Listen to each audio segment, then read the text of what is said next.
5 minutos, una palabra. El devocional diario de la Iglesia Senda de Gracia.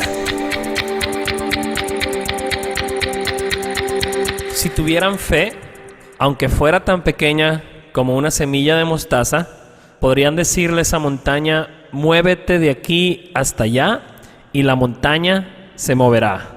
Mateo 17:20. Mi nombre es Jaime, y hoy vamos a continuar con otra reflexión en cuanto a cómo luchar contra el pesimismo en los tiempos difíciles que estamos viviendo. En la reflexión pasada, veíamos que un error común que podemos cometer es creer que si podemos tener mucha fe en que algo suceda, va a suceder. Esta falsa creencia normalmente viene de malinterpretar las palabras de Jesús que acabamos de escuchar. Si tuvieran fe como un grano de mostaza, ustedes le dirían a esta montaña que se mueva y se moverá. Y hasta hemos hecho canciones muy pegajosas de esto. Pero quisiera que observemos mejor esas palabras de Jesús.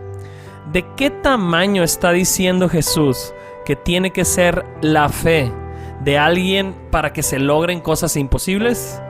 Pues tan pequeñita e insignificante como un grano de mostaza. ¿Y de dónde sacamos que nuestra fe tiene que ser inmensa para lograr cosas inmensas? La verdad es que no lo sé.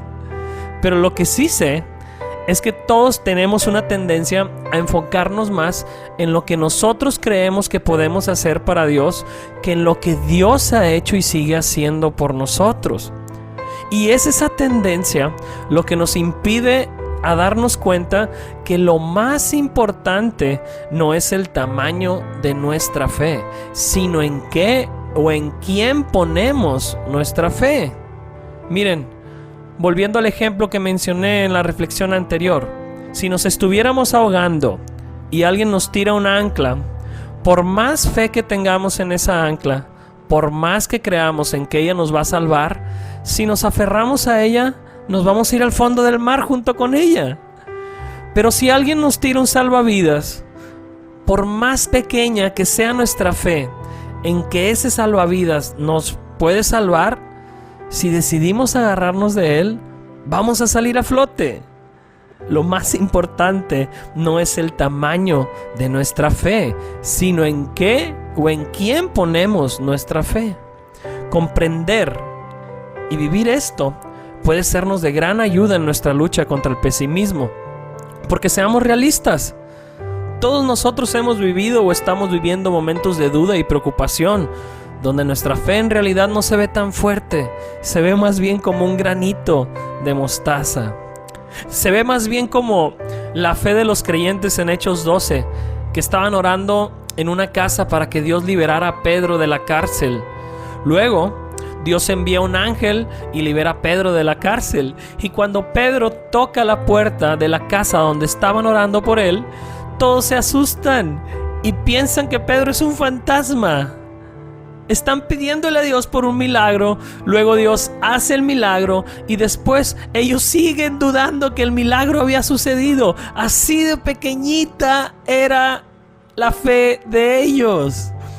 Y eso no limitó a Dios de actuar en su favor.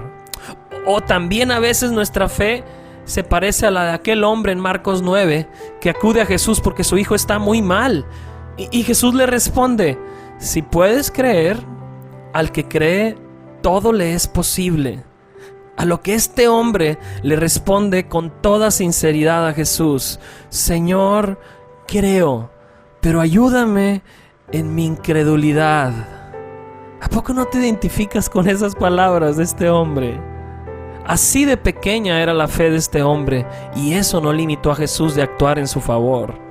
Si nos damos cuenta de que nuestro Dios es tan bondadoso y tan grande que no necesita una gran fe para Él poder obrar, sino una fe como un granito de mostaza, entonces podremos vivir optimistas y descansados en Él. Porque podremos acercarnos a Él sin aparentar, sin tratar de impresionarlo, tal como somos. Muchas veces con duda, con preocupaciones, pero con la convicción de que nada de eso impedirá que Dios obre a nuestro favor. Si nos aferramos a esa verdad, habremos dado un paso más en nuestra lucha contra el pesimismo. Sigue pendiente de nuestras próximas publicaciones porque seguiremos hablando de esto, pero no sin antes recordar estas palabras de Jesús. Si tuvieran fe, aunque fuera tan pequeña como una semilla de mostaza, podrían decirle a esta montaña: muévete de aquí hasta allá, y la montaña se moverá. Amén. 5 minutos. Una palabra. El devocional diario de la Iglesia Senda de Gracia.